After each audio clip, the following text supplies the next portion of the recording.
Mommy. 6-year-old Lily said it so softly that Daniel almost missed it. Then she reached for her teacher's hand in front of 20 staring parents and repeated, "Mommy, please don't leave me." The room went silent. Daniel felt every eye turn toward him, but what happened next was the one thing he never expected. Ms. Elena knelt beside Lily, looked directly at Daniel, and whispered, "I think you need to know why she said that." Daniel had spent the morning reminding himself that the first day of school was supposed to be ordinary.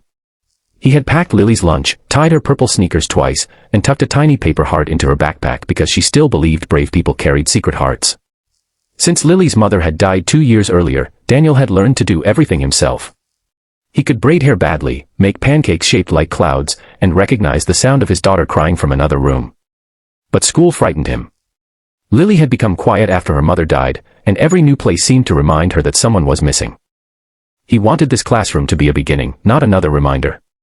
Before we begin, if you enjoy emotional and inspiring stories like this, make sure to support the channel by liking this video, subscribing, and sharing your thoughts in the comments. Your support helps us bring more powerful stories of kindness, hope, and humanity. That morning, Lily stood outside room 14 gripping Daniel's fingers. "What if nobody likes me?" she asked. "Then they'll have to get to know you," Daniel said, smiling. "What if I cry?" "Then you cry. I'll still be here." A woman in a blue cardigan opened the door. She had warm brown eyes, a silver bracelet, and the calm expression of someone who had learned not to rush frightened children. "You must be Lily," she said. Lily nodded. "I'm Ms. Elena. I've been waiting for you." Daniel noticed the way Elena spoke. No exaggerated cheerfulness. No forced smile. Just patience. Lily stepped inside, but after 3 steps she looked back. Daniel raised his hand. "Go be brave." She smiled, barely. At pickup, Daniel expected to hear about crayons, story time, and lunch. Instead, Lily ran straight past him, dropped her backpack, and hugged Elena around the waist. "Mommy." Daniel froze. Elena did too. Lily looked up, suddenly confused by the silence. "I'm sorry," she whispered. Daniel gently took her hand. "Lily, honey, Ms. Elena isn't Mommy." "I know." That answer hurt more than a mistake. On the drive home, Lily stared out the window. "Why did you call her that?" Daniel finally asked. "I don't know." "Are you sure?" Lily nodded, then pressed her forehead against the glass. That night, Daniel found her sitting on the floor beside an old photograph of her mother. Lily traced the picture with one finger. "She had a blue bracelet," Lily said. Daniel looked at Elena's bracelet in his memory. Mommy wore one like Ms. Elena. Daniel's stomach tightened. Did Ms. Elena say something about Mommy? No. Did she show you a picture? No. Then why did you think she was Mommy? Lily's eyes filled with tears. Because she smelled like her. Daniel said nothing. The next morning, he went to school early. He needed answers, but he also needed to be careful. Elena was arranging books when he entered. "Daniel," she said quietly. "I was hoping you'd come. Lily called you Mommy." "I know." "Why?" Elena looked toward the empty hallway. "Because I recognized her too." Daniel frowned. Elena reached into her desk and pulled out a small photograph. It showed a younger woman standing beside a little girl, laughing beside a lake. Daniel stared. The woman in the picture was his wife. His voice disappeared. "Where did you get that?" Elena swallowed. "Your wife, Claire, was my best friend in college." Daniel took one step backward. "You knew Claire?" "Knew her.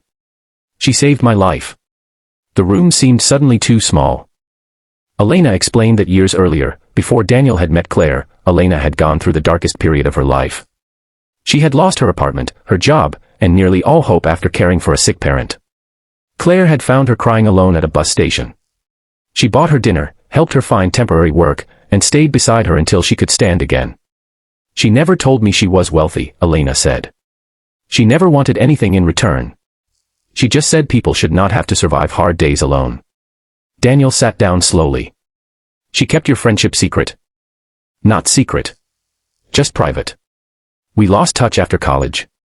I moved away. Years later, I heard she had married and had a daughter. I never knew it was Lily until yesterday." Daniel looked at the photograph again. "Then why did Lily recognize you?" Elena smiled sadly. Because Claire used to talk about me. Daniel felt a strange ache in his chest. What did she say? That I was the person who taught her that kindness could change a life. For a moment neither spoke. Then Daniel noticed something on Elena's desk, a worn blue bracelet. His breath caught. That's Claire's. Elena touched it. She gave it to me the last time we saw each other. Daniel stared at it. She never mentioned you. Maybe she wanted to leave some things in the past. But Lily knew the bracelet. Elena nodded. She must have seen it in Claire's jewelry box. That evening, Daniel opened the old box he had kept untouched since Claire's death. Beneath photographs and birthday cards lay a folded note addressed to Lily. Daniel had never opened it. His hands shook as he unfolded the paper. My little moon, Claire had written. If you ever meet Elena, trust her. She has a heart that makes frightened people feel safe. I hope you find someone like her when you need one. Daniel had to stop reading. Lily stood in the doorway. Daddy. He wiped his eyes. Mommy knew Miss Elena.